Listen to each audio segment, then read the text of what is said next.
Joining me now is John Trasviña. He is the author of that story in The Voice of San Francisco. He's also the former dean of the University of San Francisco Law School.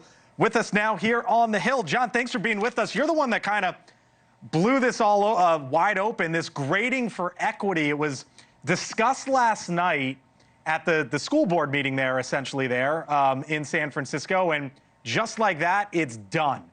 Explain to me what it is and sort of the backlash there in your parts.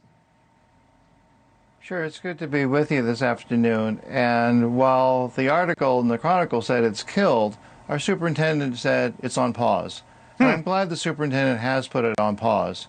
I'm a proud product of our San Francisco public schools, and we've had strong public schools for many years. Until recently, we've had much turmoil and significant changes. A few years ago, we went through an issue about changing names of the high schools, taking down murals at Washington High School, etc. And we thought we had moved forward. And this is an example where the grading for equity, that wasn't my term. That was a term used by the school district in rolling out a new way of grading. So, and it was done. Go on, sorry. It was done without parent involvement. I think one of the big lessons is you have to have parents at the table. Yeah.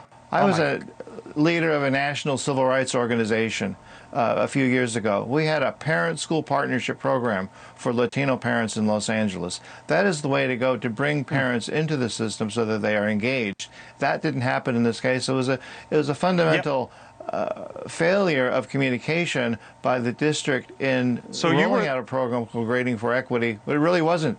You were the one that sort of brought this to the forefront because had you not, I don't think the parents would have known. For folks who don't know this concept of grading for equity, here's some of it. Homework and weekly tests not counted towards final grade. Final exam determines the final grade, and it can be taken multiple times. Late assignments accepted. Class attendance does not impact grades. The scoring system converts F to C's and B's to A's. How is this even being considered?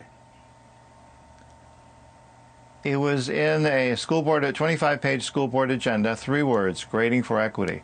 One of our school board members, a new member, Supriya Ray, had the opportunity to ask questions of the staff about, well, what is this? Who have you talked to? What is the fact basis behind it? Like, where has it been proven successful?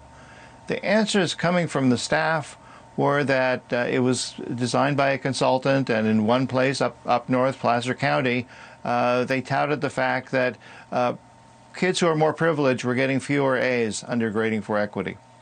They said across the bay in San Leandro, at their school district, the grading for equity had been in place for a number of years, but there was no indication that the gaps between different communities had grown, or that student achievement had increased.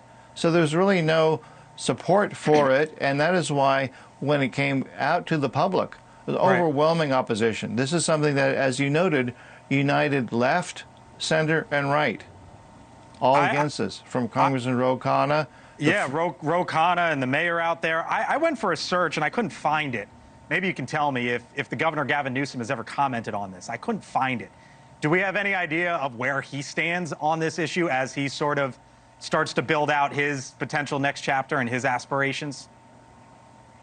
No, our schools are very locally based. So this is truly a San Francisco school district proposal. So we don't know where the governor stands on this. He wouldn't normally take a position. But those who have now seen it, from our Mayor Lurie to others, have said this is not the way to go. We need to be looking at it closely. We need to provide students with the support that they need within the semester. That means offering homework, grading it, giving them feedback. There's something the academics call formative assessment versus summative assessment, and this would put all of the work all of the grading at the end of the semester. When I was in civil rights, we said high stakes testing is bad for a lot of kids. Some kids don't take tests well. Putting the entire grade at the end of the semester rather than working them through so that they know going into their final exam, they know, rather than get the shock, gee, I didn't get that material after all. They know it during the semester. There are many ways to approach this, and I hope the school district really studies it closely and involves the parents. Thank you for watching. Subscribe below and download our NewsNation app right now on your phone, and you will get fact-based, unbiased news for all Americans.